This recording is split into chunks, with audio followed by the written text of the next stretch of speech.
قبر کا عذاب برحق ہے۔ اب عذاب قبر جو ہے، قبر کے اندر جو انسان کا عذاب ہے، تو وہ بھی عالم برزخ کا عذاب ہے۔ میرے رسول کریم صلی اللہ تعالی علیہ وسلم نے نا کچھ چیزوں سے پناہ مانگی ہے۔ خود حضور نے، رسول کریم علیہ السلام نے پناہ مانگی۔ حضور فرمانے لگے، اے اللہ مجھے کنجوسی سے، بخیلی سے پناہ عطا فرما۔ اور حضور نے باقاعدہ پناہ مانگی ہے کہ اے اللہ مجھے ارذل العمر ہونے سے پناہ میں رکھ، جب عمر اتنی زیادہ ہو جائے کہ وجود کے حصے کام کرنا چھوڑ جائے، اس سے پناہ مانگی۔ اور خود میرے نبی پاک علیہ السلام نے قبر کے عذاب سے پناہ مانگی۔ یہ تعلیم امت کے لیے کہ تم بھی پناہ مانگو عذاب قبر سے۔ قبر کا عذاب برحق ہے۔ قبر کے لیے تیاری کر کے رکھنا، اپنی قبر کو یاد رکھنا، مر جانے کو یاد رکھنا۔ حضرت سعد بن معاذ رضی اللہ تعالیٰ عنہ کا جب جنازہ تھا تو صحابہ کرام فرماتے ہیں حضور نے نماز جنازہ کی امامت فرمائی تو قبر کے تیار ہونے میں کچھ دیر تھی، تو رسول کریم صلی اللہ علیہ وسلم زمین پر بیٹھ گئے اور ایک لکڑی سے حضور زمین کریدنے لگے۔ ہم وہ انتظار تھے کہ اللہ کے رسول صلی اللہ علیہ وسلم سر مبارک اٹھائیں، ہمیں کو نصیحت کریں۔ فرماتے حضور نے سر اقدس اٹھایا تو حضور کی آنکھوں میں آنسو تھے، اور رو کے حضور فرمانے لگے، رو کے کہ اس قبر کے عذاب سے رب کی پناہ مانگو اور اس کے لیے تیاری کر لو، یہ بڑا سخت دن ہے۔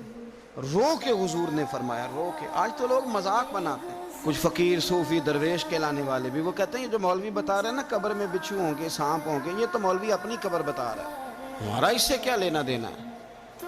خدا سے ڈریں۔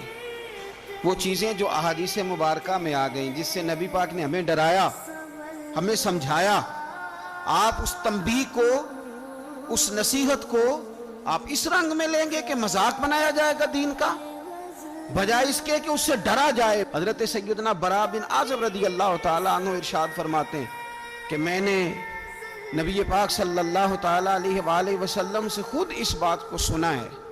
خود رسول کریم صلی اللہ علیہ وسلم نے فرمایا۔ حضرت زید بن ثابت رضی اللہ تعالیٰ عنہ بھی اس بات کے راوی ہیں، فرماتے ہیں ہم جا رہے تھے تو 5-6 قبریں تھیں، تو حضور نے فرمایا کن کی قبریں؟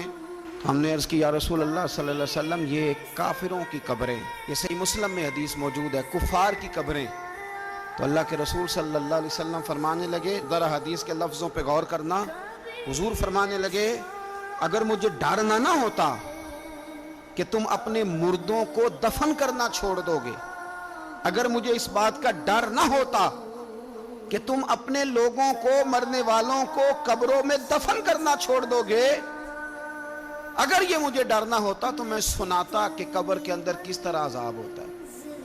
تمہیں دنیا میں رہ کے میں سناتا، پر ڈر ہے کہ کہیں تم اپنے مرنے والوں کو قبروں میں دفن کرنا چھوڑ ہی نہ دو، اس لیے میں تمہیں یہ بات نہیں بتاتا۔ اور میرے رسول کریم صلی اللہ تعالیٰ علیہ وآلہ وسلم نے پھر ارشاد فرمایا، اپنے غلاموں کی طرف نظر فرمائی، یہ بات کہہ کے کہ اگر مجھے ڈر نہ ہوتا کہ تم دفن کرنا چھوڑ دو گے تو تمہیں میں سنا دیتا کہ قبر میں کیا عذاب ہوتا ہے۔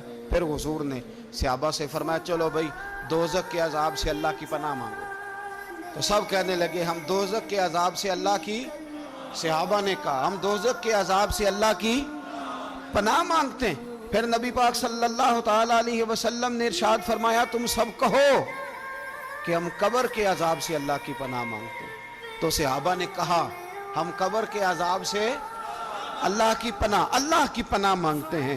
پھر میرے رسول پاک علیہ السلام نے فرمایا تم کہو، سارے یہ کہو کہ ہم ظاہری اور باطنی فتنوں سے اللہ کی پناہ مانگتے ہیں۔ تو صحابہ نے کہا کہ ہم ظاہری اور باطنی فتنوں سے اللہ کی پناہ مانگتے ہیں۔ پھر میرے محبوب علیہ السلام نے فرمایا تم کہو کہ ہم دجال کے فتنے سے اللہ کی پناہ مانگتے ہیں۔ تو صحابہ کرام نے کہا کہ اے اللہ ہم دجال کے فتنے سے تیری پناہ مانگ، تیری پناہ میں آتے ہیں۔ نبی پاک علیہ السلام نے یہ الفاظ کہہ کے، یہ بات بتلا کے ہمیں سمجھا دیا، ہمیں قائل فرمایا محبوب نے۔